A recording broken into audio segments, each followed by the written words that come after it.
Hello, this is a video to demonstrate the functionality of the new Claritas application, Tomo3D, for 3D refraction tomography, velocity model generation and statics.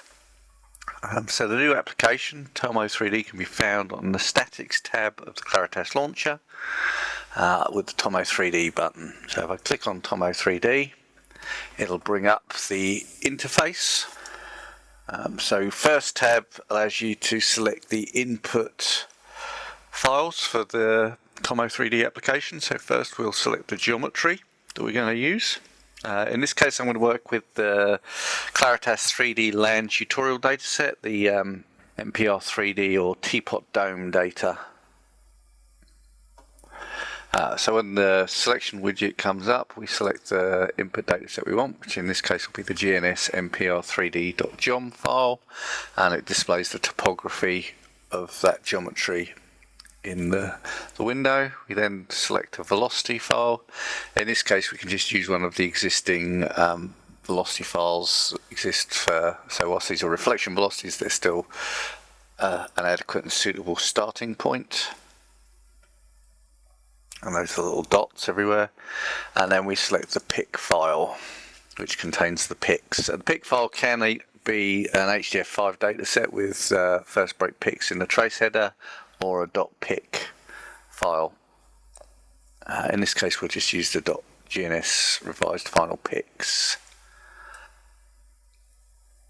And you see it displays the shot and receivers and ray traces between the shot and receivers in the geometry.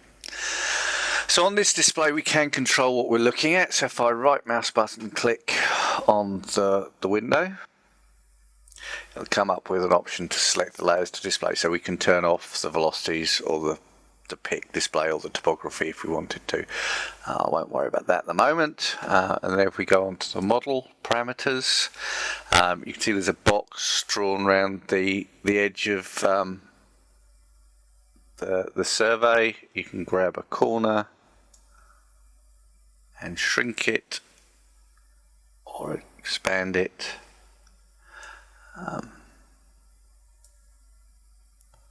Move it around.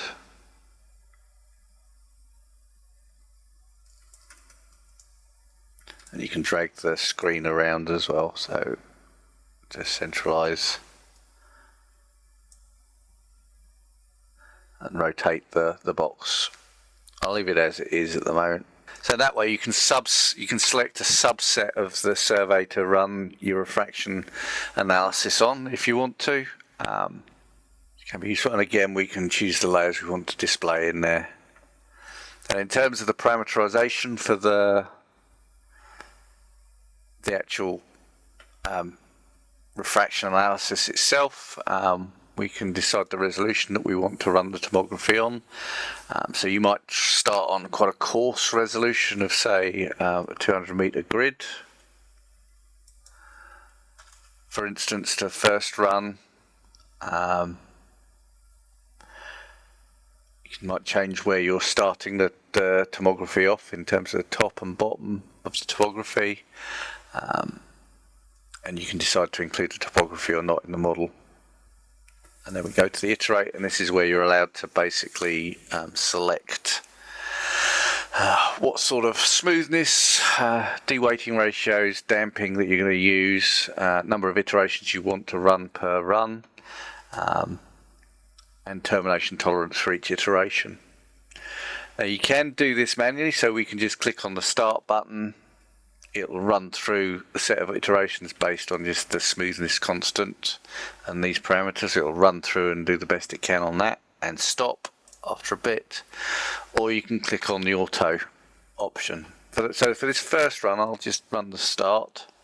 It will take a little while to run because refraction tomography is quite a complex thing to derive, so it'll take a while. So you can see the two bar graphs which show you the percentage complete of each single iteration within the run you're running, and the percentage complete in totality for the runs you're going to run within the complete process. And once that first set of iterations is completed, you can see that the last iteration through was 100%, and we've reached the termination tolerance after 14 separate iterations, so i.e. the full run's 14% complete. And so we've got some information up here on number of iterations, the smoothness type we ran, deweighting, damping, etc. And then the overall value of the weighted RMS and the normalized median average deviation. These are graphed here as well. So the plot range could be all of the runs we've run, or just the current one if we've run more than one, and we can display those as log or linear scale. And then over on this side we have the modelled picks based on the iterations we've run. So you can see generally they're in a nice centralised cloud.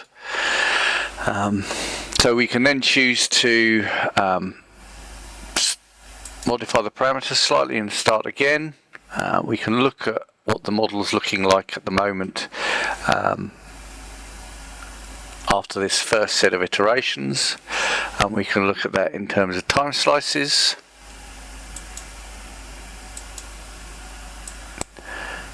And so we can see that we haven't really got an awful lot of detail in this model at the moment, so there's a lot of work to go, and at a certain point we just aren't getting anything in the way of velocity information out of the data set.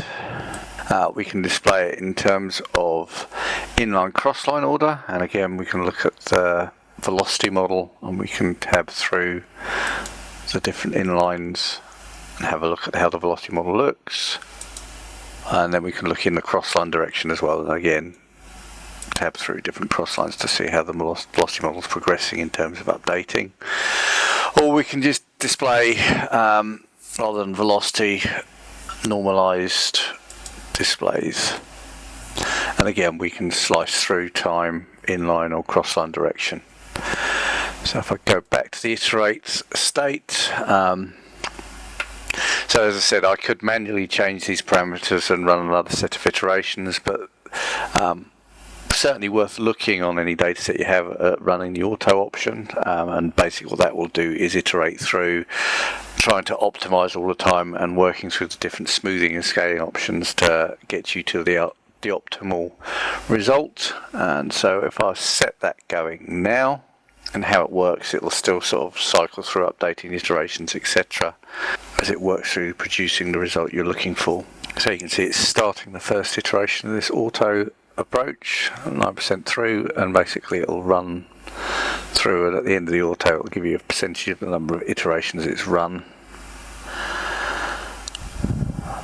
assuming 100 iterations per pass before it changes one of the parameters down here. So the Tomo3D has been running for a little while now, and we have run through 7 passes on a total of 171 iterations. You can see it's been varying the smoothness and the damping with the smoothness, and we've got the weighted RMS down to 1.8 and the normalized median average deviation down to 1.72, which you can see that tracking down through the graphs here. It's run a total of 171 iterations. It's probably got a couple more passes to go as it continues to decrease the smoothness being used, but I'll stop it there so I can just basically talk about the other capabilities within the software. So I click on the stop button. So that's stopped. So you can see it stopped. I can look at the results. You can see is on the time slices we've got a little bit more detail coming in to the time slices through the velocity model, both in the time slices and the inline crossline and crossline inline displays. I go back to the iterate page. You can see I've got a revert button down here, so if I wanted to I could remove and go back to the last completed iteration rather than this partially completed one. I can restart if I need to, or restart the auto and get it running from where it's finished. Back to results saves. I can also save the velocity field out at this intermediate stage, so I'm going to give it example save.gcv, which I could then read back in should I need to. Also, as I've saved the velocity field out, I can, if I want to, I can close the application down, come back in, restart with that velocity field. I can change my model parameters and make the resolution tighter, so I can run this first pass with quite a coarse grid and then refine it with a tighter grid later on. So once I've run the Tomo3D process and I have a near surface velocity model I'm happy with, I've run through the QCs looking at time slices, inlines, cross lines, etc. And I can save the velocity field out as a GCV vel file. So I can give it a name, test 3D MPR, and save that out. I could add any information on the parameters into the file name if I wanted to. In addition, I can open up the statics tab. I can select a suitable dataset, HDF5 dataset, and read that in. And again, it displays that map interface, shows the shots and receivers available in the data.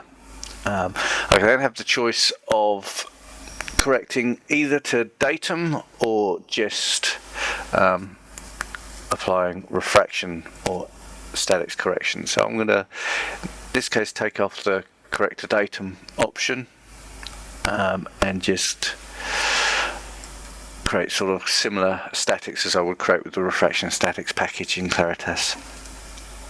And I click on the right button,